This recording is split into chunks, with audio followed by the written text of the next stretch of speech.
Indo British advanced pain clinic నొప్పి మాయం surgery దూరం for appointments 9155515563. Welcome to I dream.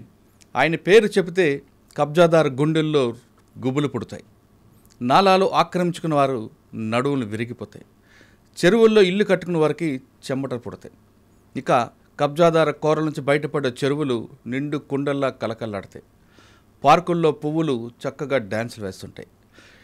ఇంతకీ ఆయనే హైడ్రా రంగనాథ్ గారు. తను పనిచేస్తున్న పోస్టుని ఇంటి పేరుగా మార్చుకున్న వ్యక్తి హైడ్రా రంగనాథ్ గారు అలియాస్ ఏబి రంగనాథ్ గారు, ఐపీఎస్ కమిషనర్ హైడ్రా. రంగనాథ్ గారు ఎక్కడ పనిచేసినా ఒక స్పెషల్ మార్క్ ఉంటుంది. ఆయన తూర్పుగోదావరి జిల్లాలో పనిచేస్తున్నప్పుడు ఒక మార్క్ ఉంటుంది, అదేవిధంగా బలిమలలో ఒక ఇష్యూ ఉంటుంది, విజయవాడ వచ్చేసరికి అయోషా మీరా కేసు, అదేవిధంగా నల్లగొండలో తీసుకుంటే ప్రణీత్ కేసు, ఇలాగ ఆయన ఖమ్మంలో తీసుకున్న ఒక కేసు ఉంటుంది, వరంగల్లో ఒక కేసు ఉంటుంది. ఎక్కడైనా సరే ఆయన ఖచ్చితంగా రూల్ ఆఫ్ లా పాటించడం నెంబర్ 1. అందుకే ప్రభుత్వం కూడా ఆయనకి హైడ్రా అనే ఒక సంస్థకి కమిషనర్గా చేసింది.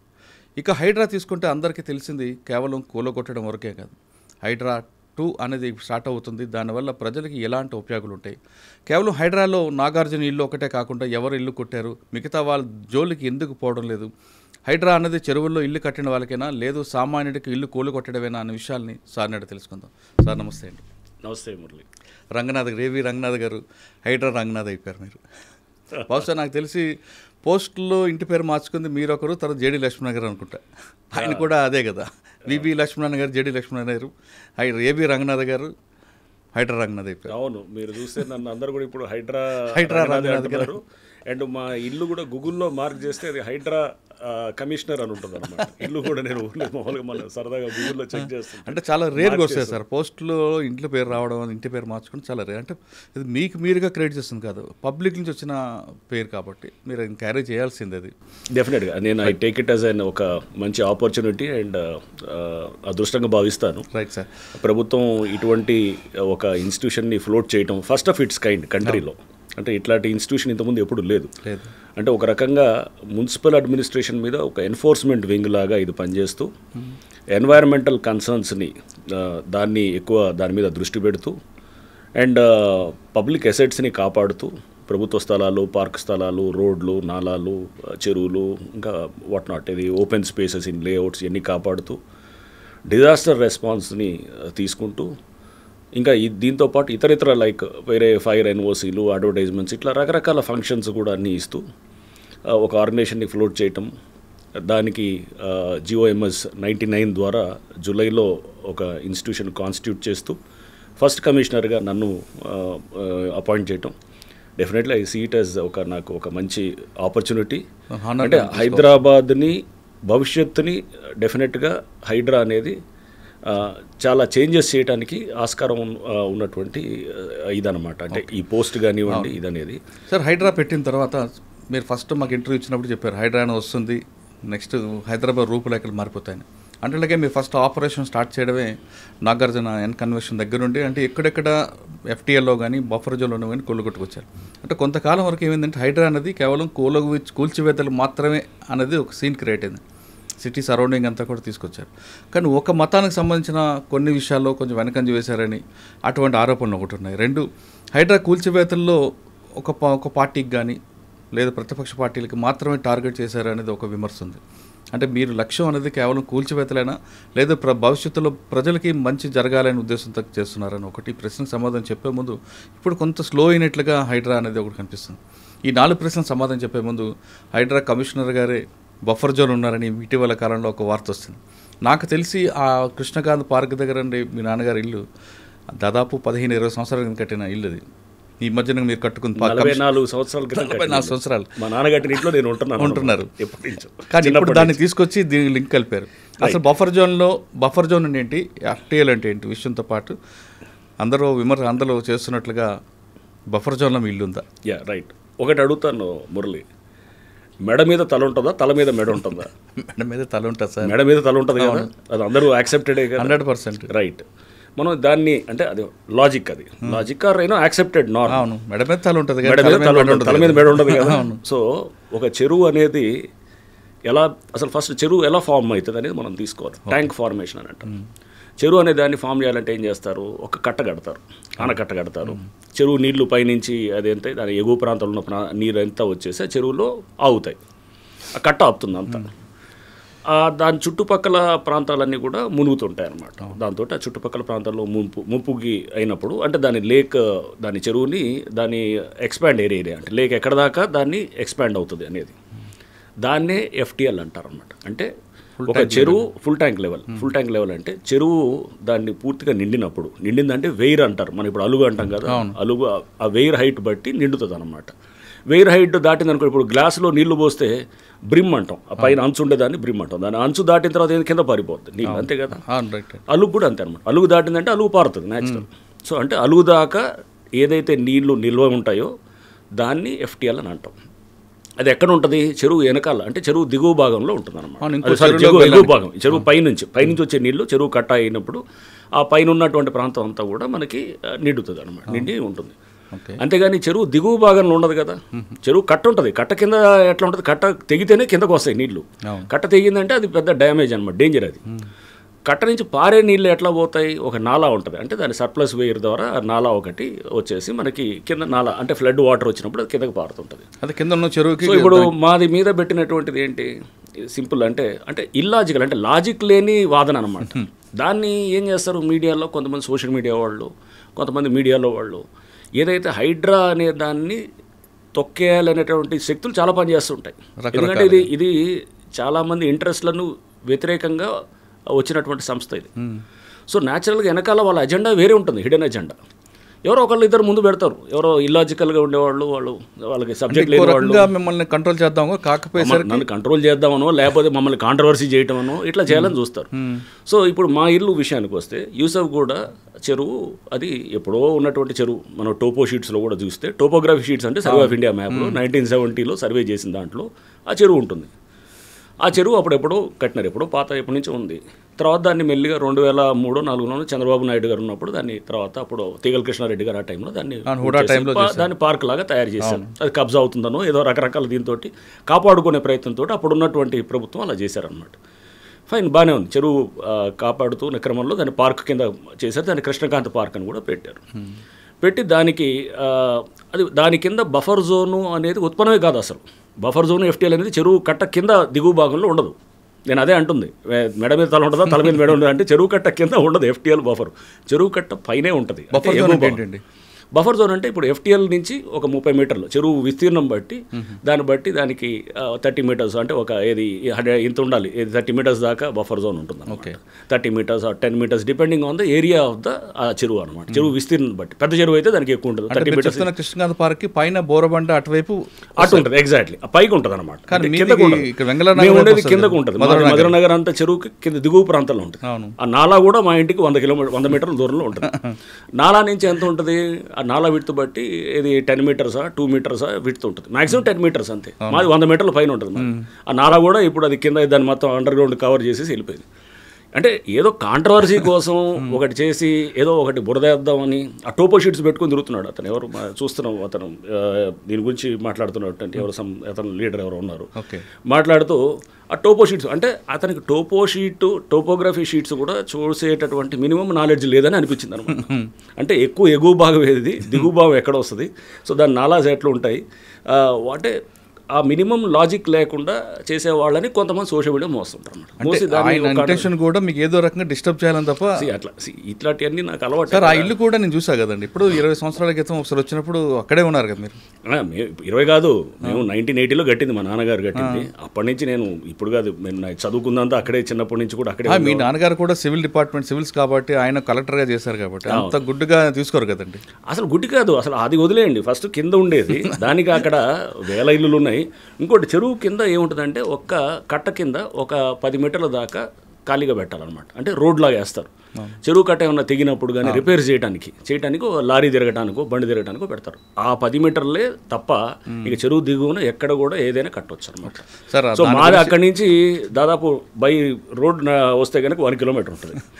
సో ఆయన గురించి వదిలేండి సార్, ఆ టాపిక్ గురించి మనకు అంటే అనేది వాళ్ళు అంటే దాంట్లో చూస్తే టోపో షీట్స్ పట్టుకొని చూపిస్తూ ఇది సర్వే మా దగ్గర మ్యాపులు ఉన్నాయి, 100 సంవత్సరం మ్యాపులు ఉన్నాయి. అంటే మ్యాప్ స్టడీ చేయటం అనేది తెలియకపోతే, ఒక కాంటూర్ అంటే ఏంటో తెలియదు, ఒక సర్ప్లస్ వేర్ అంటే ఏంటో తెలియదు, ఒక చెరువుకి ఎక్కడ ఉంటుంది ఎఫ్టీఎల్ అని తెలియనప్పుడు ఇట్లాంటి ఇల్లాజికల్ డిస్కషన్స్ వస్తుంటాయి సార్. ఇల్లాజికల్ మీరే అన్నారు, ఆయన గురించి మనం మాట్లాడడం కూడా టైం అంటే కానీ మనకి మెయిన్ టాస్క్ అంతా కూడా గవర్నమెంట్ మీ భుజం మీద పెట్టిందండి. హైడ్రా అనేది పెట్టడం ఉద్దేశం ఏంటంటే ఇకపై హైదరాబాద్ మునిగిపోవడం కానీ మనం చూస్తున్న వేరే స్టేట్లో జరుగుతున్న సంఘటనలు జరగకుండా భవిష్యత్తులో ఉన్న వాళ్ళకి మంచి చేయాలని.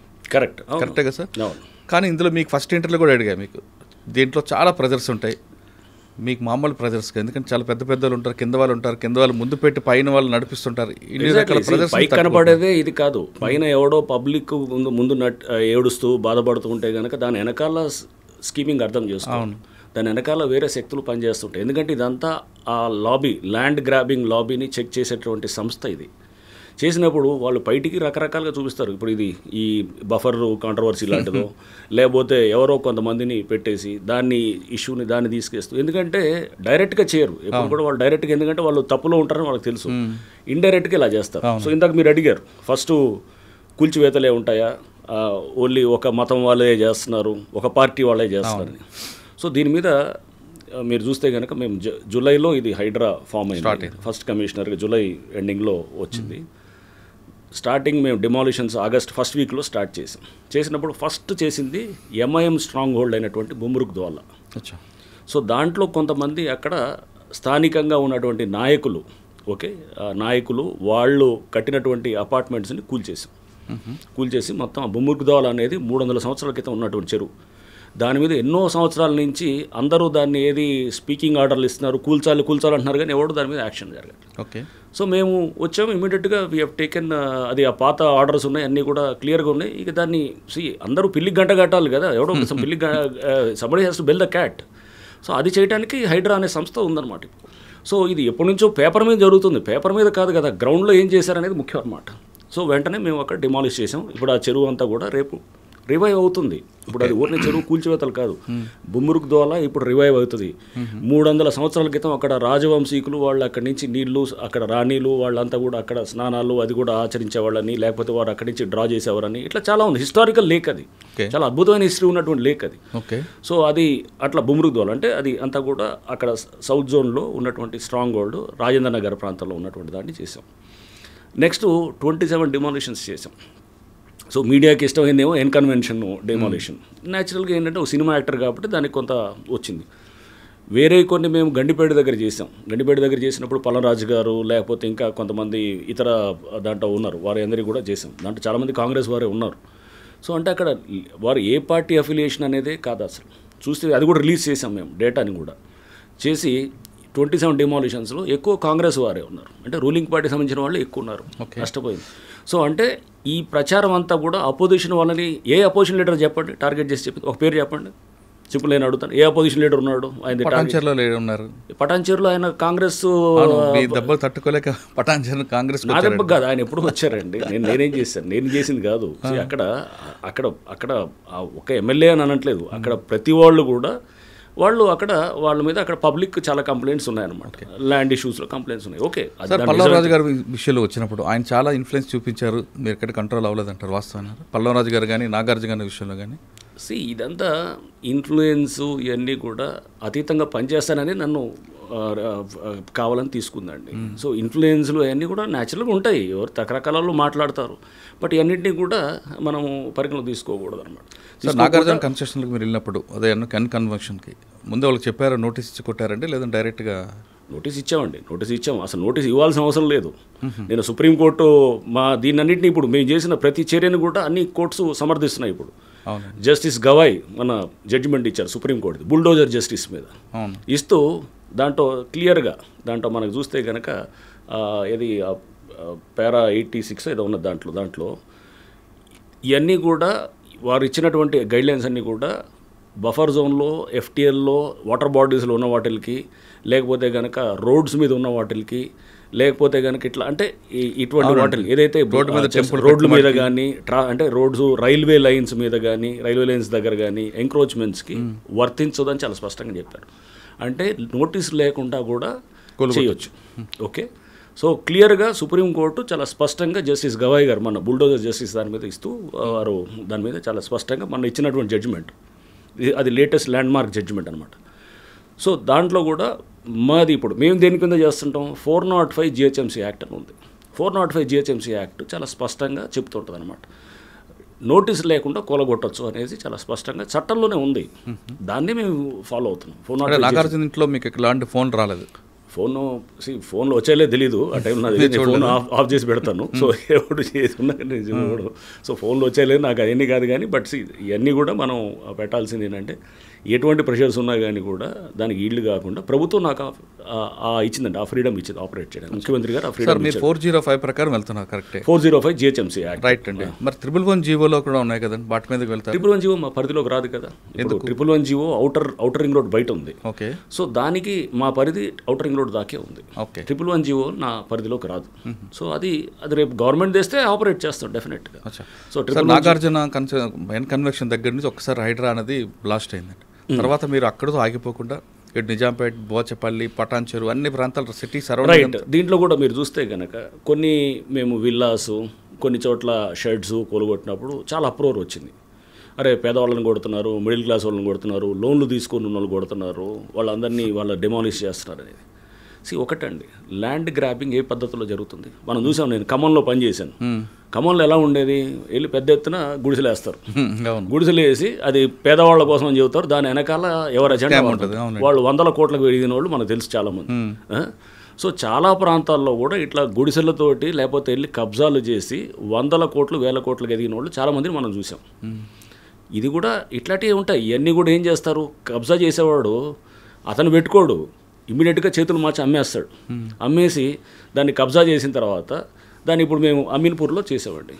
అమీన్పూర్లో అక్కడ కంప్లైంట్స్ ఏంటంటే ఇర్రెస్పెక్టివ్ ఆఫ్ పార్టీ, నేను ఊరినే అక్కడ లోకల్గా ఉన్నటువంటి ఎవరు కాంగ్రెసా, బీజేపీయా, లేకపోతే టీఆర్ఎస్ఆ, లేకపోతే ఇంకా ఎక్సా వై అనట్లేదు. అక్కడ ఇర్రెస్పెక్టివ్ ఆఫ్ పార్టీ చాలా కంప్లైంట్స్ పబ్లిక్ నుంచి వస్తున్నాయి మాకు. ఓకే. సో అంటే అక్కడ టైటర్ అప్ చేయడానికే కొంచెం కాన్సన్ట్రేషన్ కూడా అమీన్పూర్లో పెడతాం. సో అమీన్పూర్లో ఫర్ ఇన్స్టెన్స్ అక్కడ చూస్తే కనుక మేము విల్లాస్ డిమాలిష్ చేసాం. ఆ విల్లాస్ ఏమైనాయి, 2 ఏళ్ల క్రితం అక్కడ పర్మిషన్ ఇచ్చినటువంటి పంచాయత్ సెక్రటరీ అతను సస్పెండ్ అయ్యాడు. ఆ పర్మిషన్స్ క్యాన్సిల్ చేయాలని చెప్పి కూడా పెట్టారు.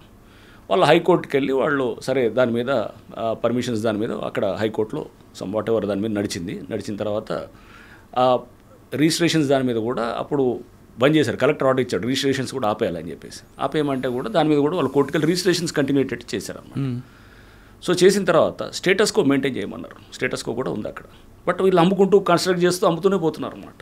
అప్పుడు తర్వాత అమ్ముకుంటూ పోతూనే ఉన్నారు. చేస్తూ వీళ్ళు జరిగిన దాన్ని ఏంటి అక్కడ మీరు చూస్తే కనుక విల్లాస్లో అది ఎప్పుడో 2 years బ్యాక్ అంతా దాని మీద ఇంత కాంట్రవర్సీ అయ్యి అక్కడ లోకల్గా ఉన్న స్థానికంగా కొంతమంది నాయకులు అక్కడ పేర్లు వచ్చాయి. ఎవరో సమ్ మాధవ్ రెడ్డి, ఎవరో అతను చంద్రశేఖర్ అని, ఇట్లా సమ్ ఎవరో ఇంకోటి కోటేశ్వరరావు అని, ఇట్లా రకరకాల పేర్లు వచ్చాయి అక్కడ. పబ్లిక్ నుంచి వచ్చింది ఇదంతా. మేము పబ్లిక్ వచ్చి చెప్తున్నారు. అంటే మేము చేసింది ఏం కదా, అదంతా అక్కడ లోకల్ జరిగినటువంటి వాళ్ళు, స్థానికంగా ఉండేవాళ్ళు వాళ్ళు వచ్చి చెప్పారు. సో వాళ్ళు అక్కడ లోకల్ రాజకీయంగా కూడా వాళ్ళు ఇది ఉన్నారు. వాళ్ళ మీద కూడా మేము కంప్లైంట్ ఇచ్చాం పోలీస్ స్టేషన్, అక్కడ స్థానిక పోలీస్ స్టేషన్ కూడా ఇచ్చాం, హైడ్రా నుంచే ఇచ్చాం. వాళ్ళు ఆ ల్యాండ్ని కబ్జా చేసి విల్లాస్ కట్టి చిన్న విల్లాసు వీళ్ళకి అమ్మారు. అమ్మినప్పుడు దాని మీద ఆల్రెడీ పంచాయత్ సెక్రటరీని అరెస్ట్ చేశారు. దాని మీద వీడియోలు ఉన్నాయి. అక్కడ స్థానికంగా పెద్ద ఎత్తున దుమారం లేచింది. ఇవన్నీ ఒకళ్ళు కొనేవాళ్ళు ఇప్పుడు సపోజ్ వీళ్ళంతా కొనేస్తారు, చెరువులో ఇట్లానే అమ్మేస్తారు. చెరువులో అమ్మేసి నేను చెప్పాను ఇంత గుడిసెలు లాజిక్ ఏది ఖమ్మంలో జరిగింది, నేను చూసాను లేదు ఎక్కడైనా కానీ. అంటే గుడిసెలు వస్తే గుడిసెలు వదిలేయాలి, ఇక కబ్జా చేసేసి గుడిసెలు వచ్చాయి కాబట్టి పేదవాళ్ళు పాపం వాళ్ళు వదిలేయకూడదని. సో వాళ్ళని కోలుకొట్టడం వేరు, ఒక ఇల్లు కోలుకొట్టడం వేరు కదా సార్. ఇల్లు కూడా ఏంటి పర్మిషన్స్ అసలు ఎలా ఫస్ట్ ఆఫ్ ఆల్ పర్మిషన్స్ ఇచ్చిన అధికారులు అక్కడ వాళ్ళని క్యాన్సిల్ చేశారు. చేసిన తర్వాత లోన్లు తెచ్చారు, బ్యాంకర్స్ లోన్లు ఇచ్చారు.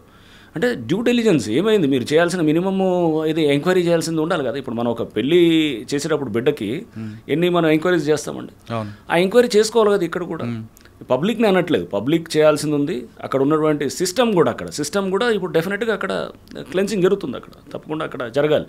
ఇష్టానుసారంగా జరుగుతుంది కాబట్టి అమీన్పూర్ మీద కాన్సన్ట్రేషన్ ఎక్కువ పెడుతున్నాం. సో అక్కడ మీరు ఏ అధికారం అంటే అధికారం ఇష్టమైన రూల్స్ మార్చేస్తారా? ఇంకా అది వ్యవస్థ ఏంటి, దీనికి ఒక సిస్టమ్ ఏంటి అంటే రేపు పద్ధతి ప్రకారం రూల్ ఆఫ్ లా ఒకటి ఉంటుంది, ఒక చట్టము, ఒక న్యాయము, ఒక వ్యవస్థ, ఒక సివిలైజ్ సొసైటీ. మనం నాగరిక ప్రపంచంలో ఉన్నామని ఇవన్నీ మనం విస్మరించి పనిచేయటం కాదు కదా. అది ఫస్ట్ అంటే స్వార్థం కోసం ఎవరికి వాళ్ళు చేయటం కరెక్ట్ సార్. మీరు చెప్పినట్లుగా వాళ్ళ స్వార్థం కోసం పర్మిషన్ ఇచ్చారు.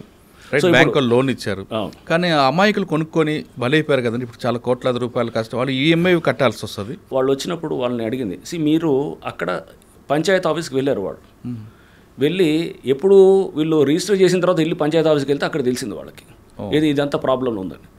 అరే ఇట్లా ఉందని చెప్పి వాళ్ళ తర్వాత వేరే వాళ్ళకి చెప్పలేదుగా. అది అట్లా అంటే వాళ్ళు ఆ చిన్న పని ఇప్పుడు పెళ్లి చేసే ముందు వాడు ఎవడో డ్రగ్ అడిక్టో లేకపోతే ఏదైనా పెళ్లి చేసిన తర్వాత తెలిస్తే ఏం చేస్తారు?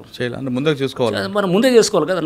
నా జీవితం అంతా నాశనం చేశారని అట్లా అంటావా? నువ్వు ఎందుకు చేయలేదని అంటాం. ఫస్ట్ ఎందుకు చెక్ చేసుకోలేదు అంటే ఇప్పుడు తప్పు వాళ్ళది కూడా 50% డెఫినెట్గా ఉంటుంది, వాళ్ళది ఉంటుంది. అక్కడ సిస్టమ్ అంతా కూడా నేనేది వీళ్ళది పబ్లిక్ది పూర్తిగా పబ్లిక్ ఒక్కళ్ళే అని నేను వాళ్ళ మీద బ్లేమ్ చేయట్లేదు. సిస్టమ్ అంతా అక్కడ సరిగ్గా చేయలేదు సార్. వీళ్ళు చేయలేదు, వీళ్ళు కొనుక్కున్నారు, బ్యాంక్ నుంచి ఈఎంఐ కట్ అవుతుంటుంది, కొనుగొట్టారు మీరు, వీళ్ళ వరకు నష్టపోయింది. కానీ పర్మిషన్ ఇచ్చిన వాళ్ళ మీద కూడా పర్మిషన్స్ క్యాన్సిల్ చేశారు కదా, వాళ్ళని కూడా కేసులు అదే పర్మిషన్స్ ఇచ్చిన అధికారులు గతంలో ఇచ్చిన వాళ్ళది క్యాన్సిల్ చేసి వాళ్ళు సస్పెండ్ చేశారు కదా, సస్పెండ్ చేశారు, కేసు కూడా పెట్టారు కదా వాళ్ళ మీద, క్రిమినల్ కేసు కూడా పెట్టారు. ఓకే, అవన్నీ జరిగినాయి. సేమ్ డిండిగల్లో కూడా అలానే జరిగింది. ఏది మన డిండిగల్ మేము కొనుగొట్టాం కొన్ని విల్లాస్, అక్కడ కూడా ఏది దాని పేరు కత్వా చెరువు అని అంటారు, అక్కడ కూడా సేమ్ థింగ్. అక్కడ ఎవరు పంచాయత్ సెక్రటరీ సస్పెండ్ అయ్యాడు, కేసు పెట్టారు 2 ఏళ్ల క్రితం. ఆ బిల్డర్ ఎవరైతే చేశారో ఆ బిల్డర్ మీద కూడా కేసు పెట్టారు. కేసు పెట్టిన తర్వాత కూడా ఆ ముందు మేము కొనుగొట్టే ఒక నెల రోజుల ముందు కూడా వాళ్ళు కొంటున్నారు అక్కడ కొని. అంటే ఎట్లా ఉంటారు వీళ్ళు, కొనేటప్పుడు తక్కువకి ఇస్తారు. జరిగేది అది. అంటే అంతా మనం అమాయకులని అనుకోవడానికి లేదు. వీళ్ళు 4 రూపాయలు తక్కువకి ఇచ్చాడు, పర్లేదు ఏని మనం మేనేజ్ చేసుకోవచ్చు, ఏముండదులే అనకంటే అది భరోసా అనమాట. సో అంటే ఆడ సపోజ్ ఎవరన్నా ₹1 కోటి విల్లా ఉందనుకోండి, 60 లక్షలకో 70 లక్షలకో ఇస్తారు. లేదా 1.5 కోటి ఉందనుకోండి, 1,20 లక్షలకో అంటాడు అనమాట. 30-40 లక్షలు తక్కువ ఇచ్చేస్తారు. సో ప్రాబ్లం తెలిసినా కానీ కొంటారు. ఎందుకు కొంటారంటే పర్వాలేదు మేనేజ్ చేసుకోవచ్చు, ఏముందిలే మందాక ఎందుకు వస్తుంది అనేటటువంటి ఒక భరోసా అనమాట. ఓకే సార్, మీరు సో ఇది నేనండి. అంటే మీరు చూస్తే మీరు అంటే ఈ కొట్టిన వాటికి అన్నిటికీ మీరు ఎట్లా మీరు తప్పు కదా అని అంటే అది 100% తప్పు కానే కాదు. ఎందుకంటే కనుక వాళ్ళకి అక్కడ తెలిసినా తెలియకపోతే ignorance of law is no excuse. చాలా చట్టం, ignorance of law is no excuse. So దీంట్లో మనం ఈ టైప్ ఆఫ్ కఠినంగా లేకపోతే కనుక ఇంత పెద్ద ఎత్తున జరుగుతున్న విధ్వంసాన్ని ఆపలేము. హైదరాబాద్లో ఇప్పుడు ఎవరిని అడిగినా FTL బఫర్ అనేది తెలుసుకున్నారు. ప్రతివాడు కొనే ముందు 1-1 సార్లు చెక్ చేసుకుంటున్నారు. కరెక్ట్. ఇది తీసుకొచ్చిన దాంట్లో హైడ్రా డెఫినెట్గా మేము we feel yes we have partially we have succeeded అనేది అనుకుంటాం. ఓకే, ఈ అంటే ఆటోమేటిక్ ఇప్పుడు పబ్లికే చెక్ చేసుకుంటున్నారు. హైడ్రా అనుమతుందా లేదా, బఫర్ జోన్ హైడ్రా అనుమతి కూడా వచ్చింది. బఫర్ జోన్ మనం చూస్తే జస్టిస్ భాస్కర్ రెడ్డి గారి జడ్జిమెంట్ ఉంది, చాలా అద్భుతమైన జడ్జిమెంట్ ఇచ్చారు మన వారు హైకోర్టు జడ్జిమెంట్. అంటే స్టేట్ అంటే ఏదైనా స్టేట్ అనేది ఈజ్ ఓన్లీ ఏ ట్రస్టీ. దీంట్లో ఇక్కడ స్టేట్ అనేది ఒక ట్రస్టీ అంతే తప్ప కానీ ఎవడో నాకు పర్మిషన్స్ వచ్చేసాయి కాబట్టి నాకు HMDA ప్లాట్లు వేసింది, పర్మిషన్స్ ఇచ్చాడు అధికారి, నాకు బ్యాంక్ లోన్ ఇచ్చింది కాబట్టి ఇది నా ల్యాండు అని అంటాను క్లెయిమ్ చేయడానికి లేదు. చెరువులో కానీ ఇట్లాంటిది వాటర్ బాడీస్లో కానీ ఎక్కడైనా అది that is a trustee government. అది ఇచ్చినా కానీ కూడా నిర్దాక్షిణ్యంగా వ్యవహరించవచ్చు అని చాలా స్పష్టంగా కోర్టు ఇచ్చింది. సో మాకు చాలా సపోర్టివ్గా ఇచ్చినటువంటి జడ్జిమెంట్. సుప్రీంకోర్టు జస్టిస్ గవాయ్ గారు ఇచ్చిన జడ్జిమెంటు వితౌట్ నోటీస్ అనేది అది. అండ్ జస్టిస్ భాస్కర్ రెడ్డి గారు వారు ఇచ్చినటువంటి జడ్జిమెంటు చాలా క్లియర్గా ఉన్నాయన్నమాట. సో చాలా లోతుగా అంటే చాలా డెప్త్లో తీసుకొని చేసినటువంటి జడ్జిమెంట్స్గా నేను చూస్తున్నాను. కరెక్టే సార్, మీకు చట్టం ప్రకారం వెళ్తున్నారు, మీరు ఎక్కడ కూడా అన్లాఫ్లోకి వెళ్ళట్లేదు, లా ప్రకారం వెళ్తున్నారు. కానీ వాళ్ళు ఏడుస్తున్నప్పుడు బాధ అనిపిస్తుంటుందా? నేను మొన్న కూడా నేను ఇంజనీర్స్ అందరితో మీటింగ్ అయినప్పుడు కూడా చెప్పాను. కొన్ని చోట్ల మురళి ఎట్లుండాలంటే మనసును చంపుకొని పనిచేయాలనేది నేను మొన్న కూడా చెప్పాను. ఇప్పుడు గంజాయి మనం మీకు తెలుసు, నేను AOB ఏరియాలో రైడ్ చేశాం. మేము ఏది నల్గొండలో ఉన్నప్పుడు వెళ్ళి రైడ్ చేసాం. రైడ్ చేసినప్పుడు అక్కడ ఫైరింగ్ చేసాం. ఫైరింగ్ చేసి అక్కడ లక్షలాది కేజీల గంజాయి దేశవ్యాప్తంగా సరఫరా అవుతుంది. 10,000 కోట్ల మార్కెట్ అది AOB నుంచి. ఒకసారి వెళ్ళి అక్కడ మొత్తం ఫైరింగ్లు చేసి కాస్త హడావడి చేసేటప్పటికి అప్పుడు గతంలో ఉన్న ప్రభుత్వం కూడా వారు కూడా బాగా రియాక్ట్ అయ్యి వారు కూడా చేస్తుంది. అది పరివర్తన ఏదో పెట్టారు, చేసేసి మొత్తం దాన్ని మొత్తం గంజాయిని ఆపరేషన్ పరివర్తన చేసి మొత్తం గంజాయినంతా క్లీన్ చేయడం మొదలెట్టారు. సిస్టమ్ అనేది తప్పు చేయాలంటే భయపడాలి. విచ్చలవిడిగా అన్ని గంజాయి అంతా సాగుల్లో ఉంటే కనుక అది వ్యవస్థ ఏంటి అక్కడ? ఇప్పుడు ఎవడంట ఇష్టమైనట్టు అందరూ అనాథరైజ్గా కడుతుంటే వ్యవస్థ ఏంటి అక్కడ? ఎవడో ఒకటి చేస్తే దానికి అర్థం ఉంటుంది. 100లో 99 మంది చేస్తుంటే ఎందుకు సిస్టమ్ ఎందుకు అది మూసేసి మనం మామూలుగా చేయాలన్నమాట. అది గంజాయి అంతా సాగు చేస్తే లీగలైజ్ చేయాలి అక్కడ, అంతేగాని అంటే అక్కడ ఆ గంజాయి దాంట్లో చూసేటప్పుడు మనం ఎలా చూస్తాం, అక్కడ దానివల్ల ఒక 10,000 20,000 మంది ఎఫెక్ట్ అవుతారు. అది ముఖ్యమా? కంట్రీ మొత్తం ఉన్నటువంటి కోట్లాది మంది దానివల్ల బెనిఫిట్ అవుతారు. సెకండ్ వన్ మనం ప్రయారిటీ. ఎగ్జాక్ట్లీ. సో అంటే ఇదే బెంథమ్స్ యూటిలిటేరియనిజం అని ఉంటుందన్నమాట. అంటే మనం దీంట్లో ఎవరికి ఎక్కువ లాభం చేసేది ఉంటే దానివైపు మనం మొగ్గు చూపాలని. సో ఇక్కడ కొంతమంది డెఫినెట్గా కొంతమంది ఇంట్రెస్ట్లు పోతాయి, ఎఫెక్ట్ అవుతాయి. ఇక్కడ నష్టపోయిన వాళ్ళు ఉండొచ్చు వాళ్ళు. ఓకే, సో ఏది కొంతమంది విల్లాస్ పోయిన వాళ్ళు వాళ్ళకి కూడా చట్టవిరుద్ధంగానే ఉన్నాయి అన్నీ కూడా, చట్టపరంగా ఏది లేదు. అది మన జస్టిస్ మన భాస్కర్ రెడ్డి గారు చెప్పింది కానివ్వండి, వాళ్ళని వెళ్ళి మీరు కంపెన్సేట్ చేయమని క్లెయిమ్ చేయమనండి మా మీద కోర్టులో, రూపాయి రాదు చెప్తున్నారు కదా. ఎందుకంటే లీగల్గా we are on the right side. వెళ్ళి వాళ్ళు ఏమనండి, ఏ కోర్టులో అయినా ఏమనండి, వేసి పైసలు కట్టమనండి, కొలగొట్టిన దానికి రూపాయి కూడా రాదు. Because they are on the wrong side. చట్టపరంగా they are on the wrong side. అయినా కానీ కూడా మమ్మల్ని కోల్చకూడదు అని చెప్పంటే కనుక సేమ్ థింగ్. ఇప్పుడు సేమ్ నేను చెప్తున్నా కదా, గంజాయి దగ్గర మీరు చేస్తే కనుక అక్కడ ఎఫెక్ట్ అవుతారేమో. బట్ కంట్రీ వైడ్ అనేది మనకి డెఫినెట్గా దానివల్ల ఇంపాక్ట్ అవుతుంది. దానివల్ల అయింది. కేజీలు మీరు చూస్తే కనుక ఐఓబి నుంచి చాలా పెద్ద ఎత్తున తగ్గిపోయింది. అవునండి. అప్పుడు మేము చేసినటువంటి ఆ ఆపరేషన్ తర్వాత గవర్నమెంట్ అక్కడ కూడా చాలా స్పందించారు. అప్పుడు ఉన్నటువంటి జగన్మోహన్ రెడ్డి గారి ప్రభుత్వం కానివ్వండి, లేదా ఇప్పుడు చంద్రబాబు నాయుడు గారి ప్రభుత్వం కూడా వారు కూడా కంటిన్యూ చేస్తున్నారు. అంటే ఏపీ గవర్నమెంట్ అంతా కూడా, పాత గవర్నమెంట్ అయినా కొత్త గవర్నమెంట్ అయినా, గంజాయి అనే దాని మీద చాలా ఫోకస్గా పెట్టి చేస్తున్నారు. విచ్ ఈస్ వీ వాంట్, అదే కావాలి కదా. అక్కడి నుంచే సోర్స్ మనకి అంతా వస్తుంది. సో అంటే ఈ అన్నింటిలో కూడా ఇప్పుడు ఈ కొంతమంది ఎఫెక్ట్ అయ్యారంటే కనుక, దీంట్లో ఎఫెక్ట్ అయిన వాళ్ళు ఎవరంటే ఎస్ వాళ్ళు తప్పకుండా ఇప్పుడు ఎవడో ఒకటి మీద ఫస్ట్ వేటు పడుతుంది కదా. దానివల్ల అందరికీ ఇది సెన్సిటివ్. లీగల్గా 100% we are on the right side. So ఇంకొకటి, సండే రోజు కూల్చొచ్చా, మండే రోజు సాటర్డే కూల్చొచ్చా అనేది కూడా ఉంది. సో అప్పుడు బహుశా హైకోర్టులో కూడా దీని మీద వచ్చింది. బట్ మీకు చెప్పాలని మళ్ళీ అది కూడా హైకోర్టు జడ్జిమెంటే ఉంది, 3SS జడ్జిమెంట్ అని. చాలా స్పష్టంగా అది సండే అయినా ఏది సాటర్డే అయినా ఎప్పుడైనా కూల్చొచ్చు, 3SS judgement without notice. So అది ఉంది, వితౌట్ నోటీస్ కూడా చేయొచ్చు. Without notice 405 GHMC act. And Sunday అయినా సాటర్డే అయినా ఎప్పుడైనా చేయొచ్చు. Only public holidays 3SS judgement అనేది ఒక క్లబ్ హౌస్ని డిమాలిష్ చేస్తారు. ఏది ఏలూరు దగ్గర ఉండడం క్లబ్ హౌసెస్ చేసినప్పుడు దాంట్లో అది మొహరం రోజు ఏదో ఉంటుంది అనుకుంటా, అది పండగ రోజు ఏదో, అంటే పబ్లిక్ హాలిడే. ఆ రోజు చేసినప్పుడు అది ఆ రోజు సండే కూడా వస్తుంది, సండే అనేది వస్తే 3SS జడ్జిమెంట్లో డివిజన్ బెంచ్ ఆఫ్ హైకోర్టు చాలా స్పష్టంగా చెప్తారు అనమాట. మీరు సండే అయినా సాటర్డే అయినా ఎప్పుడైనా కూల్చొచ్చు, ఓన్లీ పబ్లిక్ హాలిడే అది సండే రోజు పడ్డా కానీ కూడా మీరు చేయొద్దు అని చెప్తాం. అంటే పబ్లిక్ హాలిడే రోజు కూల్చొద్దు. సపోజ్ గాంధీ జయంతి అది ఉంది, లేదా ఏదో సంక్రాంతి ఉంది, లేకపోతే ఏదో దసరా ఉంది, పబ్లిక్ హాలిడే రోజు చేయొద్దు. పబ్లిక్ హాలిడే సండే రోజు పడ్డా కానీ కూడా చేయొద్దు అని కూడా ఇచ్చారన్నమాట. అంటే క్లారిటీ ఇవ్వడం అన్నమాట. సండే రోజు చేయొచ్చు అనేది కూడా స్పష్టంగా చెప్తాం. అంటే సాటర్డే సండే అప్పుడు అన్నారు మీరు అంతా సెలవుల రోజే చేస్తున్నారు, సెలవులు ఎప్పుడైనా చేయొచ్చు, there is no bar. 3SS judgement చాలా స్పష్టంగా ఉంది. We follow the procedure, rule of law అనేది ఉంటుంది. నోటీసులు ఇవ్వాల్సిన చోటు నోటీసులు ఇస్తున్నాము. ఇప్పుడు మాకు చాలా బలోపేతం చేశారు. ఏది ప్రభుత్వం నుంచి ఆర్డినెన్స్ ద్వారా మాకు చాలా పవర్స్ ఇచ్చారు. చాలా యాక్ట్స్ ద్వారా కూడా మాకు పవర్స్ వచ్చాయి. మ్యాన్ పవర్ వచ్చాయి, చాలా స్ట్రెంత్. ఇప్పుడు మీరు అంటున్నారు సైలెంట్ అయిపోయిందా అన్నారు, సైలెంట్ ఏం కాదు. ఇవన్నీ కూడా ఒక స్ట్రాటజికల్గా వీఆర్ దాన్ని బిల్డ్ చేస్తున్నాం అనమాట. ఇప్పటికీ డెమాలిషన్స్ అవుతున్నాయి, కానీ మీకు ఏంటంటే నాగార్జున డెమాలిషన్ లాంటిది అయితేనే మీరు అప్పుడు దాన్ని మీడియా విల్ బి హ్యాపీ, అది క్యారీ చేయాలనుకుంటారు. సో వెనకాల చాలా జరుగుతున్నాయి, డెమాలిషన్స్ అవుతూనే ఉన్నాయి, కానీ అది చిన్న చిత్కా అన్ని జరుగుతూనే ఉన్నాయి. సో మీరు అనుకుంటే మేము మీరు ఫస్ట్ గుర్తుపెట్టుకోవాల్సింది అంటే ఆగస్ట్లో వచ్చినప్పుడు ప్రెస్ మీట్ పెట్టాం మేము. పెట్టి నేను పవర్ పాయింట్ ప్రజెంటేషన్ ఇచ్చాను. నేషనల్ రిమోట్ సెన్సింగ్ ఏజెన్సీ డేటాని స్క్రీన్ మీద చూపిస్తూ మీడియా అందరితో కూడా మాట్లాడు. ఆగస్ట్ ఫస్ట్ వీక్ అండి, డిమాలిషన్ కూడా స్టార్ట్ చేయలేదు. చెప్తూ 61% చెరువులు మొత్తం ఆక్రమణ అయినాయి హైదరాబాద్లో, మిగతా ఉంది 39% అని రిమోట్ సెన్సింగ్ దాంతో చెప్తూ ఫేజెస్ చెప్పాను. మేము చేసేది ఏం చేయాలనుకుంటున్నాను. ఫస్ట్ ఫేజ్ 1, ఫస్ట్ ఈ విధ్వంసాన్ని ఆపాలి. ఈ విధ్వంసాన్ని ఎలా ఆపాలంటే కనుక we'll go on demolitions. Next phase 2, ఈ డెమాలిషన్స్ తోటి ఆగిపోతాయి. ఫస్ట్ ఫర్దర్ ఎంక్రోచ్మెంట్స్ ఆగిపోతాయి. అన్ని కూలగొడదాం అనట్లేదు, డెమాలిషన్ చేయగానే ఆ డిటరెన్స్ తోటి ఎవ్రీథింగ్ విల్ కొంతవరకు అవుతుంది.